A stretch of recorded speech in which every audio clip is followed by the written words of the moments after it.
Palu Madalina yang tepatnya di belakang menjadi semarak karena ada Yesus di situ. Hidup saudara yang mungkin mengalami putus pengharapan, hidup saudara mungkin mengalami penuh dengan hujatan dan sebagainya, jangan takut. Saudara akan menerima semarak itu manakala engkau mempersilahkan Yesus lahir dalam hati. Haleluya.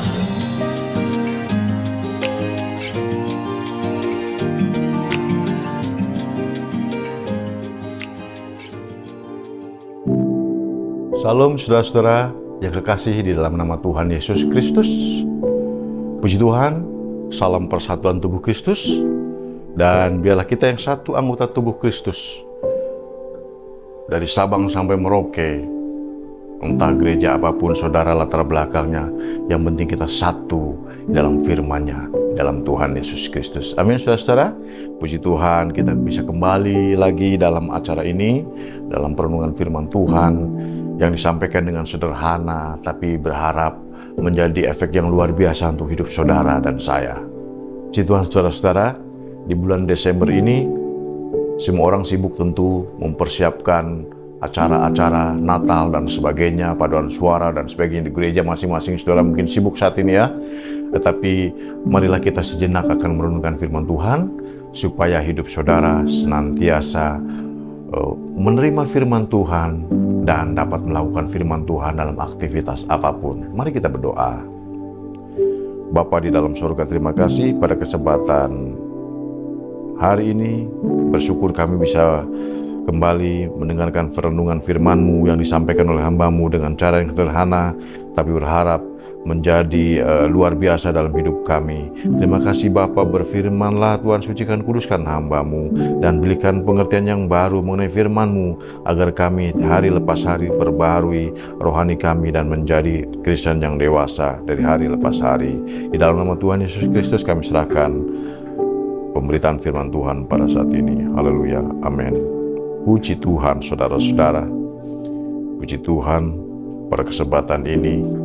Bersyukur kita masih diberikan kesempatan untuk belajar merenungkan firman Tuhan dari hari lepas hari. Saudara-saudara, salam persatuan tubuh Kristus. Di dalam Kristus kita akan bertumbuh bersama, memuji Tuhan, melayani Tuhan, bekerja, beraktivitas, orientasinya adalah untuk memuliakan nama Tuhan. Haleluya, puji Tuhan.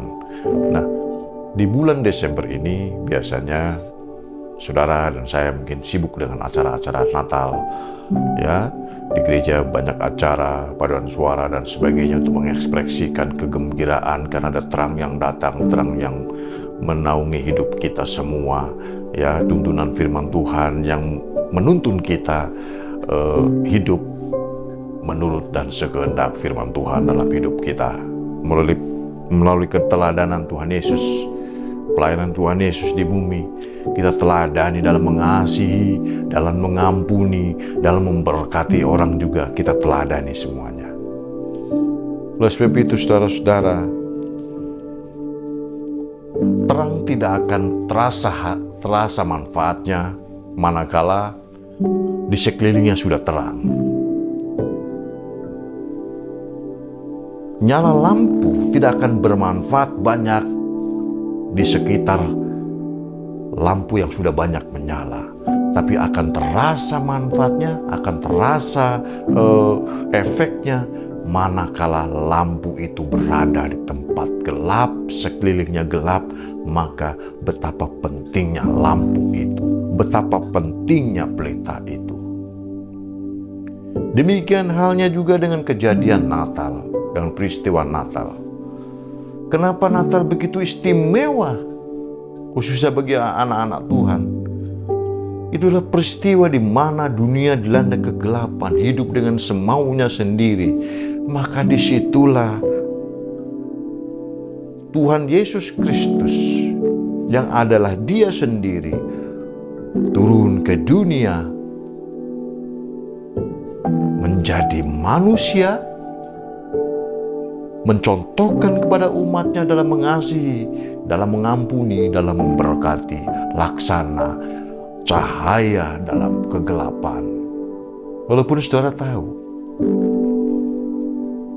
Tuhan Yesus lahir tidak milih tempat yang mewah, tapi justru dia memilih palungan yang hina yang tidak diperhitungkan oleh orang.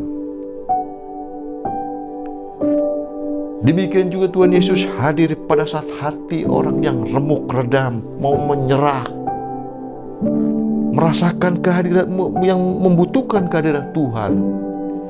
Tuhan akan terasa jauh manakala hati kita sudah dibalut dengan kesombongan diri sendiri, maka kuasa Tuhan tidak nampak dalam hidup kita. Coba kita bisa bandingkan pada saat kita mengalami remuk redam, terasa betul kuasa Tuhan ngalir dalam hidup kita.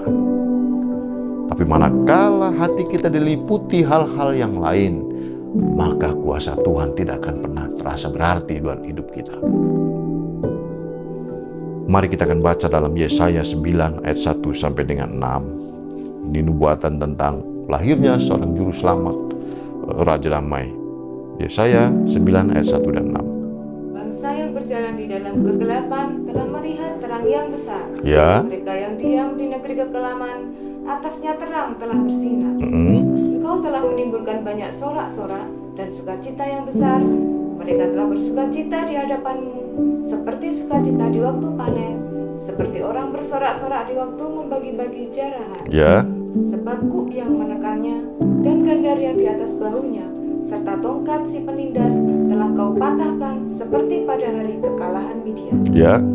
Sebab setiap sepatu tentara yang berderap-derap dan setiap jubah yang berlumuran darah akan menjadi umpan api. Ya, terus? Sebab seorang anak telah lahir untuk kita, seorang putra telah diberikan untuk kita, lambang pemerintahan ada di atas bahunya, dan namanya disebutkan orang Penasehat Ajaib, Allah yang perkasa, Bapa yang kekal, Raja Damai. Terus? Besar kekuasaannya dan damai sejahtera tidak akan berkesudahan di atas tahta Daud dan di dalam kerajaannya, karena ia mendasarkan dan mengokohkannya dengan keadilan dan kebenaran dari sekarang sampai selama-lamanya. Kecemburuan Tuhan semesta alam akan melakukan hal itu. Nah, puji Tuhan saudara. Itu yang saya katakan tadi, bahwa di tengah-tengah kegelapan, maka seberkas sinar, setitik sinar akan bermanfaat, akan terasa manfaatnya. Demikian juga dengan saudara. Kebaikan saudara tidak akan terasa di tengah-tengah orang yang sudah merasa baik. Kasih saudara tidak akan terasa di tengah-tengah orang yang merasa sudah berpenuh dengan kasih. Maka Tuhan tahu, dia memilih palungan yang hina dia lahir. Karena disitulah dia dibutuhkan. Tuhan tidak memilih tempat yang mewah. Tuhan tidak memilih tempat yang high, tempat yang eksklusif. Itu adalah suatu gambaran. Sinar tidak mungkin dapat bermanfaat manakala sekelilingnya sudah merasa bersinar, sudah terang, ya. Demikian juga kasih tidak akan bisa berefek yang sangat luar biasa manakala di sekeliling kita sudah banyak limpahan kasih karunia. Oleh sebab itu Tuhan lahir di palungan. Itu artinya adalah bahwa dia tahu, dia dekat dengan orang yang dengan apa adanya, dengan ketulusannya, dengan keberadaannya. Layaknya palungan tentu banyak kotoran binatang di situ. Tidak dengan kepura-puraan, seadanya itu saja.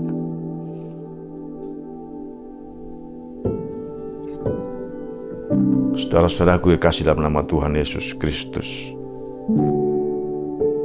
seorang nabi sudah membuatkan akan terjadi sesuatu yang besar. Dikatakan bahwa engkau telah menimbulkan banyak sorak-sorak dan sukacita yang besar. Mereka telah bersukacita di hadapanmu seperti sukacita di waktu panen, seperti orang bersorak-sorak di waktu membagikan jarahan. Saudara, kalau memperhatikan, seorang petani begitu gembiranya manakala dia melihat hasil panennya ranum, padinya begitu berbuah berisi, sukacita besar pada saat panen. Bahkan ada kalau ada suatu tradisi kalau panen dia harus bikin acara apapun untuk mengucap syukur atas panen itu. Betul betapa bergirangnya seorang petani mendapatkan panennya yang luar biasa. Nah, saudara-saudaraku yang kasih dalam nama Tuhan Yesus Kristus, kenapa Yesus lahir di palungan? Palungan itu perlambang hati kita. Tiada rupa, tidak ada kemuliaan sama sekali palungan itu. Dipandang hina, tempatnya di belakang. Tapi kenapa Tuhan mau hadir di situ? Itu menggambarkan bahwa sesungguhnya kemuliaan tidak akan nampak pada seseorang manakala hatinya sudah merasa bersih, hatinya sudah merasa baik. Tapi justru kemuliaan dekat pada orang yang mau merendahkan diri di hadapan kaki Tuhan, tetap rendah hati, tetap mengasihi, tetap mengampuni, memberkati dengan ketulusan. Itulah makna Natal. Natal ialah memberkati dengan ketulusan.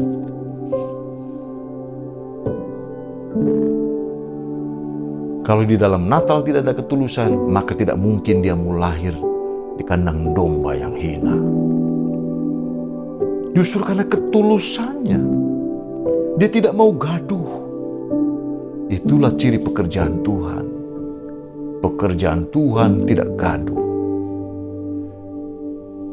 Dia mencari tempat yang sunyi untuk dia berkarya. Karyanya nyata, begitu dirasakan sekelilingnya, maka meriahlah ia. Jadi bukan kebalik. Karya belum ada, meriahnya sudah nampak. Bukan seperti itu. Meriah akan mengikuti karya yang kita buat.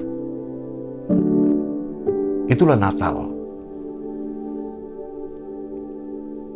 Dia tidak memilih tempat yang hiruk pikuk.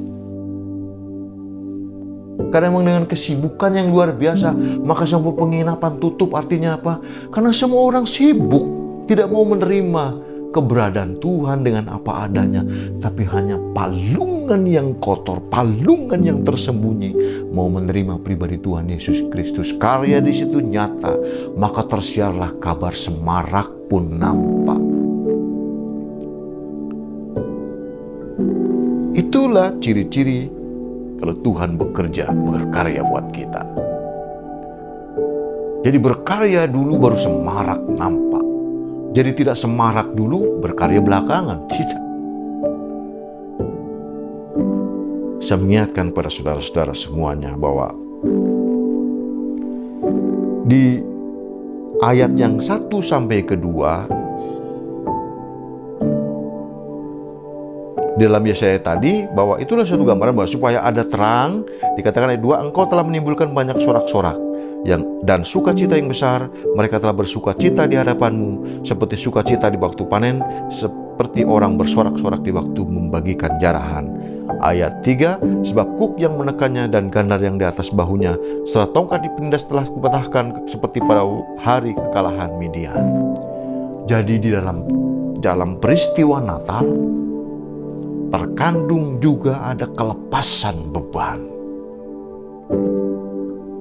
Palungan yang hina yang tidak dianggap oleh seorang satu pun. Begitu Yesus lahir, maka ada beban yang terlepas, ada sukacita yang tadinya berputus pengharapan.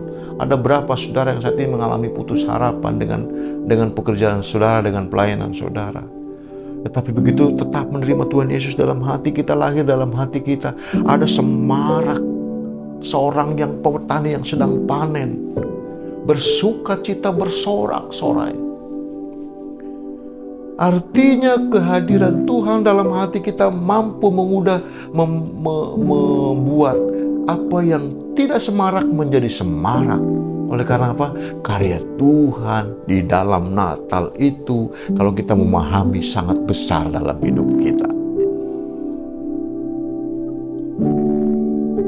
Jadi Natal bukan berbicara mengenai kelahiran Tuhan Yesus secara harfiah saja, tetapi arti rohani juga begitu dalam. Di dalam Natal dia menimbulkan sorak-sorai yang tadinya lemah, letih, lesu, dan berbeban berat, maka ada sukacita. Lalu dikatakan bahwa sebab kuk yang menekannya dan ganda yang di atas bahunya serta tongkat di penindas telah kupatahkan seperti pada hari kekalahan Midian. Jadi kalau kita sekarang mengalami beban berat dan seolah-olah tidak ada jalan keluar, maka pertanyakan pada diri saudara, sudahkah Natal itu ada di hati kita? Apakah Natal hanya tertinggal di gereja, pesta-pesta, selebrasi? Setelah kita sampai rumah, Natal itu tertinggal di gereja. Karena apa? Seringkali kita sibuk menghitung kesalahan orang lain. Oh, coba dia datang pada Natal ini, dia pasti tersentuh dengan firman itu. Sementara untuk dia sendiri tidak. Itu sama halnya berkat Natal tertinggal di gereja. Kita pulang dari gereja cuma capek saja, ya, baju numpuk kotor. Saya berharap saudara tidak seperti itu. Saudara datang di acara Natal, pulang juga menerima berkat Natal, dibawa dalam hidup kita, dalam rumah tangga kita, dalam pekerjaan kita, dalam pelayanan kita.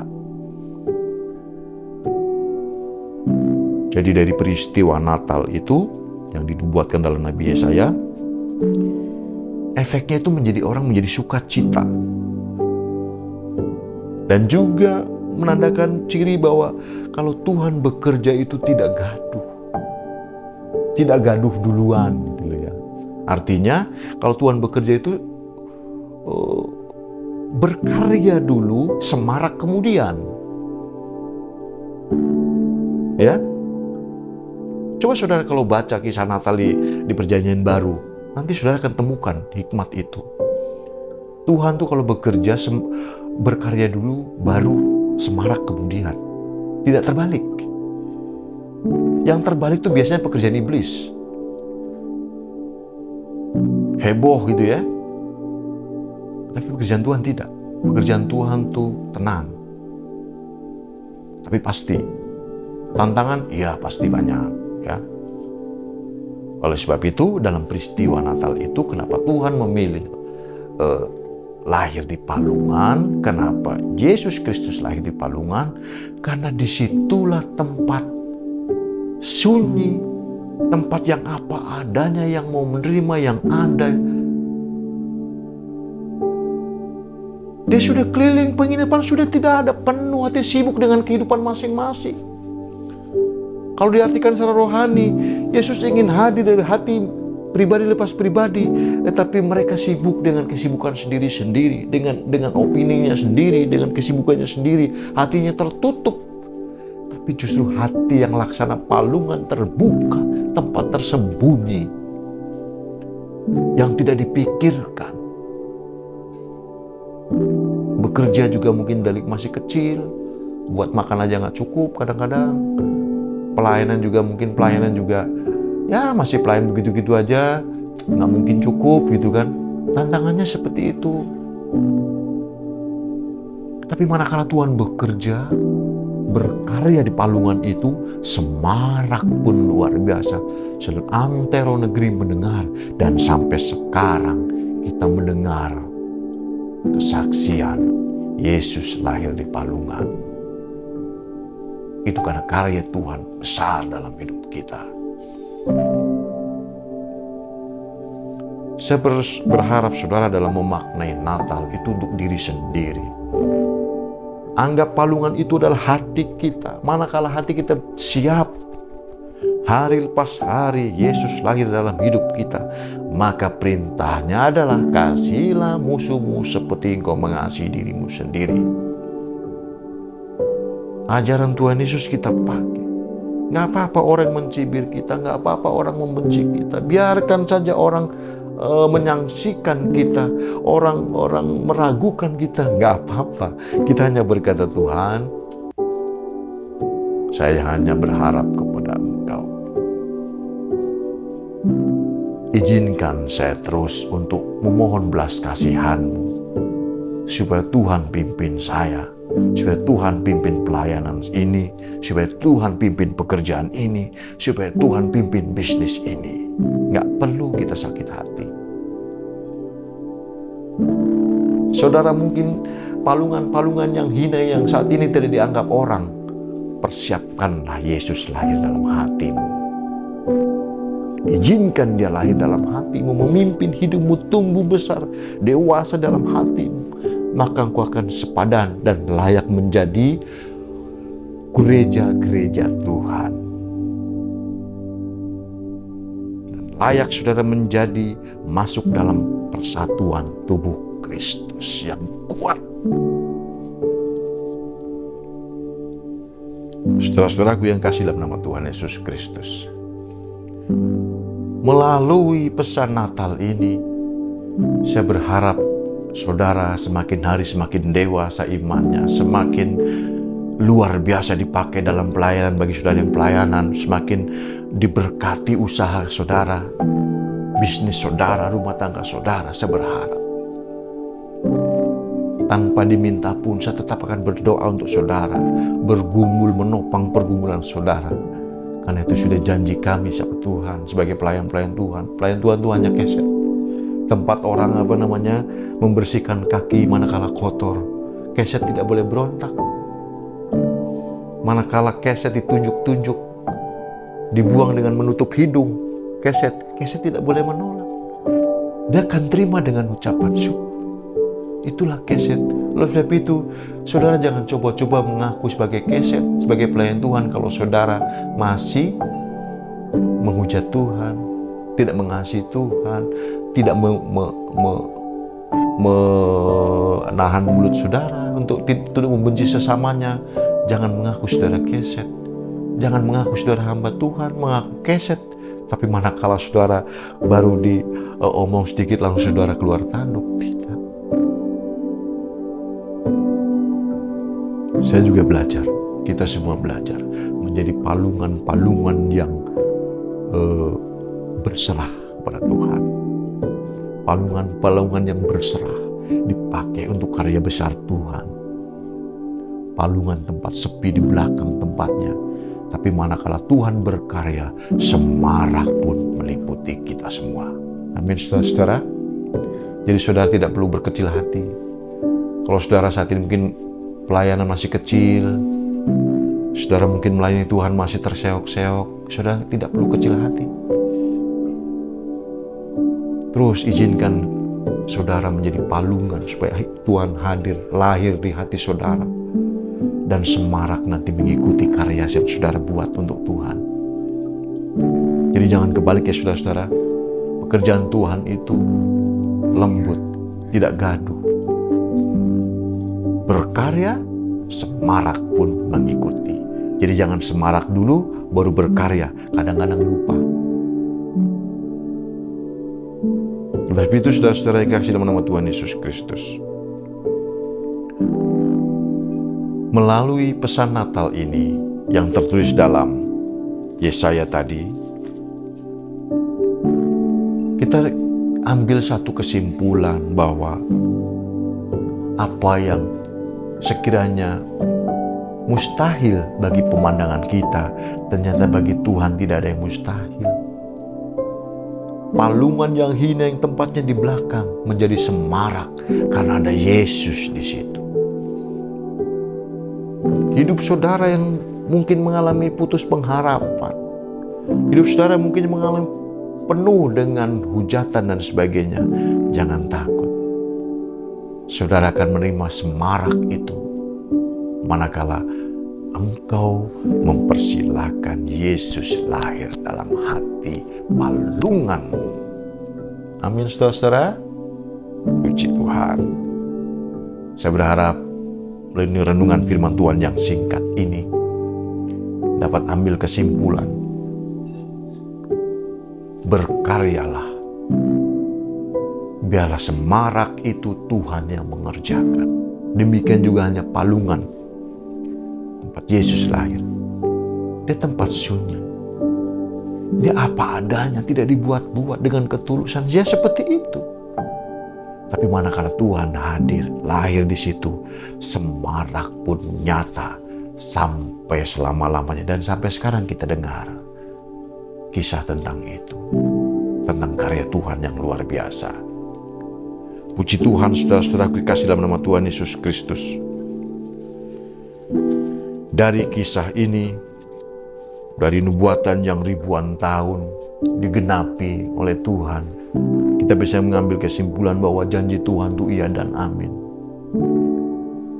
Menantikan janji Tuhan itu memang capek, terasa lelah, terasa putus asa. Tapi ingatlah, janganlah kita berlarut-larut seperti itu. Terimalah itu sebagai bagian dari ujian yang harus kita alami untuk kita memperoleh kemuliaan. Amin, saudara-saudara. Puji Tuhan. Jadi, selamat Natal bagi saudara-saudaraku yang merayakan Natal pada saat ini, 2022. Kami dari segenap tim Yefta Servant of God Ministry dengan tulus menyapa saudara. Kiranya di hari Natal, saudara diberkati luar biasa, kesehatan, berkati keluarga, berkati apapun jenis berkatnya itu. Mengucap syukurlah kepada Tuhan. Kita masih sampai pada penghujung tahun ini. Dan kita akan masuk ke tahun depan dengan lebih sukacita. Karena apa? Karena palungan hatimu sudah lahir. Raja damai, Raja hidup kita. Bagi saudara-saudara yang mungkin saat ini, pada saat Natal ini mengalami sakit, penyakit, Tuhan izinkan terjadi introspeksi diri, berdamailah dengan Tuhan. Tempatkanlah Tuhan dalam hatimu, minta ampun jika engkau bersalah dengan sesama, dengan orang tua dan sebagainya, maka berdamailah, maka kesembuhan akan terjadi. Bagi saudara-saudara yang mau didukung dalam doa, silakan nanti hubungi nomor WA di bawah ini. Kami siap untuk senantiasa menopang saudara dalam doa, memohon belas kasihan Tuhan supaya Tuhan berkenan menyembuhkan saudara. Atau mungkin bagi saudara terbeban, tergerak untuk support pelayanan dan sebagainya, silakan juga hubungi nomor telepon kami. Nanti dari tim kami akan mengarahkan saudara ke pos-pos yang tepat saudara salurkan. Terima kasih saudara-saudara semuanya. Dan puji Tuhan, saya dan saudara adalah satu tubuh. Jadi jangan sampai kita terkoyak oleh karena salah paham, karena beda organisasi gereja, tapi hendaklah kita memandang bahwa satu iman di dalam Tuhan Yesus Kristus. Salam persatuan. Haleluya.